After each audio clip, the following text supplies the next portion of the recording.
Hello दोस्तों, invest करो YouTube channel में आप सभी का बहुत बहुत स्वागत है। दोस्तों, आज मैं एक बहुत ही इम्पोर्टेंट टॉपिक पर डिस्कस करने आया हूं कि किसी शेयर को हम कैसे सिलेक्ट करें। शेयर को सिलेक्ट करने के लिए जनरली दो तरह के मेथड होते हैं। एक होता है बेसिक फंडामेंटल मेथड, जिसमें हम balance sheet, P ratio, RSI, इस तरह की चीज़ों को देखते हैं जो टेक्निकल चीज़ होते हैं, थियोरेटिकल चीज़ होते हैं। दूसरा तरीका होता है थम्स रूल। ज़रूरी नहीं है कि हर किसी को बैलेंस शीट चेक करने के लिए आए, हर कोई पी रेशियो को जानते हो, RSI को जानते हो। तो ऐसे लोग जिनको बैलेंस शीट चेक करने के लिए नहीं आता हो, पी रेशियो नहीं आता हो, RSI नहीं आता हो, MACD नहीं आता हो और कोई भी टेक्निकल चार्ट नहीं आता हो चेक करने के लिए, उनके लिए है थंब रूल। थंब रूल में क्या होता है, जैसे अभी आप ये डिस्प्ले पर देख रहे हैं, ये रिलायंस इंडस्ट्रीज़ लिमिटेड का शेयर है, जिसका लास्ट ईयर 1 ईयर का रिटर्न है 7%। ये चीज़ें आप गूगल पर रिलायंस शेयर लिख करके आप जब सर्च करेंगे तो आपके वहाँ पर ये चीज़ें आपको मिल जाएगा। तो ये तो 1 ईयर का रिटर्न है।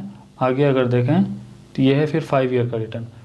इस 5 ईयर का रिटर्न है, अगर आप देख पा रहे होंगे, 313%। इसका मतलब हुआ कि किसी ने अगर 5 ईयर पहले अपना कैपिटल लगाया होगा तो उसका कैपिटल अभी 3 टाइम्स इंक्रीज हो गया होगा। तो ये तो 5 ईयर का रिटर्न है। और फिर अगर आप मैक्सिमम रिटर्न देखें, ये कंपनी 2002 में लिस्टेड हुई थी और 2021 तक में अगर अब तक में देखें तो ये कंपनी 3808%, लगभग 38 टाइम्स किसी के कैपिटल को मल्टीपल्स कर दिया। तो एक जो बहुत ही अच्छा रिटर्न्स है। और इस बीच में 38 टाइम्स ही नहीं, और इसके बीच में इस कंपनी ने 2 से 3 बार बोनस भी दिया है। तो इस हिसाब से देखा जाए तो ये company more than 50 times capital को जो है कि मोर देन 50 टाइम्स कैपिटल को मल्टीपल कर चुका है इस कंपनी ने। तो जो इस हिसाब से हम अगर देखें तो रिलायंस इंडस्ट्रीज एक बहुत बेस्ट कंपनी है। तो इस हिसाब से अगर हम देखा जाए तो रिलायंस इंडस्ट्रीज एक बहुत बेस्ट कंपनी है जो अपने इन्वेस्टर्स के कैपिटल को बहुत ज़्यादा प्रॉफिट दिया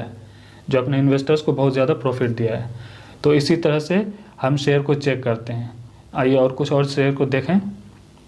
जैसे ये विप्रो की ये 1 ईयर का रिटर्न है, अभी लास्ट 1 ईयर का रिटर्न है विप्रो की 132%, लगभग 1.3 टाइम्स किसी के कैपिटल को मल्टीपल कर चुका होगा, डबल कर दिया होगा, डबल से ज़्यादा।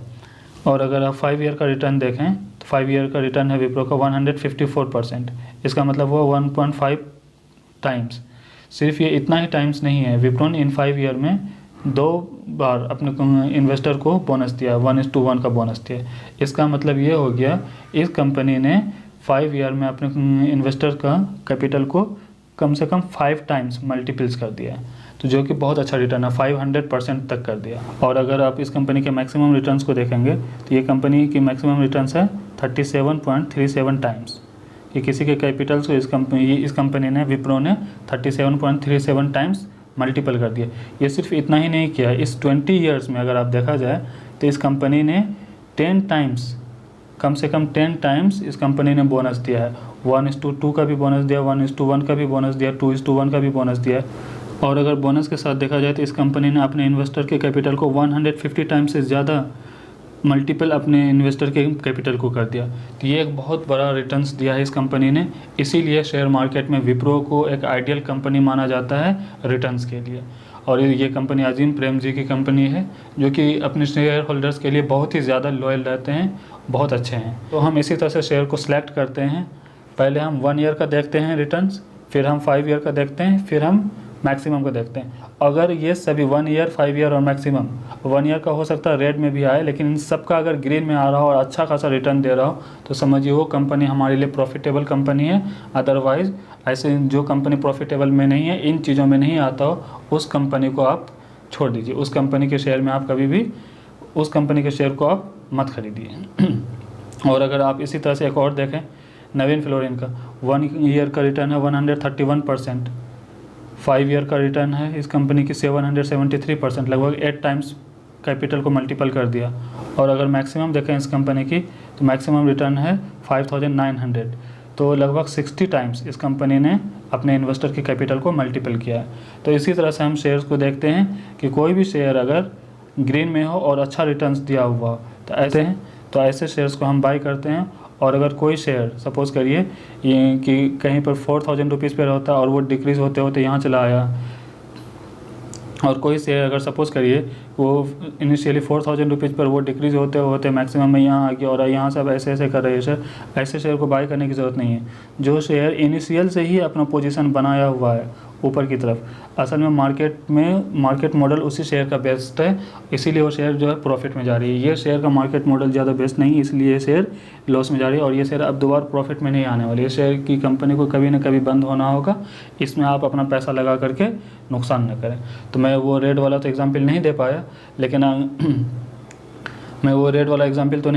लेकिन आप इस चीज़ों से समझ जाइए कि जिस शेयर की वैल्यू मैक्सिमम वैल्यू इस तरह से रेड में दिखाई दे, ज़्यादा से कम में आ गया। यहाँ पर देखिए आप, अगर हम इसमें नवीन फ्लोरिन में देखें तो ये लगभग 5 to 10 रुपीज़ से या 100 रुपीज़ से ये कंपनी की वैल्यू अभी है 4000 रुपीज़ पर। ये यहाँ से ये इंक्रीज़ हुआ, बोनस वगैरह देते हुए इंक्रीज़ हुआ इतना। और कोई कंपनी होगा जो 4000 रुपीज़ से उसकी वैल्यू आ गया होगा 200 पे, 500 पे, और फिर लोग उसमें जो ऑपरेटर बताएंगे, लोगों को लालच देते हैं कि ये फिर से 4000 पे जाने वाला है। ऐसा कभी नहीं है। अगर उस कंपनी को ऊपर जाना होता तो वो 4000 से 10000 पे आता, ना कि वो 4000 से 500 पे आ जाता। उसे अगर जाना होता तो 4000 से 10000 की तरफ जाता, 4000 से 500 की तरफ नहीं आता। इस चीज़ का ध्यान रखिए। जो कंपनी 100, 200, 500 से 4000 की तरफ आया, एक्चुअल में पोटेंशियल, हाई पोटेंशियल वाली कंपनी वही है और उसी कंपनी में हमें पैसे लगाना चाहिए। तो ये एक थंब रूल है। जिनको कि कोई भी बेसिक फंडामेंटल नहीं पता है, बैलेंस शीट देखने के लिए नहीं आता हो, RSI देखने के लिए नहीं आता हो, कुछ भी नहीं आता हो, टेक्निकल चार्ट वगैरह देखने के लिए, वो इस तरह से आप इन चीज़ों को फॉलो करें और इसको फॉलो करने के बाद जो है आप उस कंपनी में पैसे लगा सकते हैं। और अगर इसको और ज़्यादा बेटर करना है तो मैंने तो 1 ईयर का लिया। आप 1 ईयर के अलावा आप जो है YTD में भी देख सकते हैं, उसके बाद 6 मंथ में भी देख लीजिए, 1 मंथ में भी देख लीजिए, एटलीस्ट 6 मंथ तक का ज़रूर देख लीजिए। अगर 6 मंथ में भी अच्छा कर रहा है, YTD में भी कर रहा है ईयर वाइज नहीं, और अगर 1 ईयर में भी सब में बेस्ट कर रहा है तो उस कंपनी में आप आराम से लगा सकते हैं, कोई प्रॉब्लम नहीं है। तो इसी तरह से शेयर को सिलेक्ट कर सकते हैं आप। ये हमारा एक तरह से थंब रूल हुआ। आप इस थंब रूल को फॉलो करिए, आप एक अच्छा शेयर को हमेशा सेलेक्ट कर सकते हैं। तो मुझे उम्मीद है दोस्तों आपको ये वीडियो अच्छा लगा होगा। अगर आपको वीडियो अच्छा लगा तो वीडियो को लाइक करें, चैनल को सब्सक्राइब करें और दोस्तों तक शेयर ज़रूर करें। Thank you.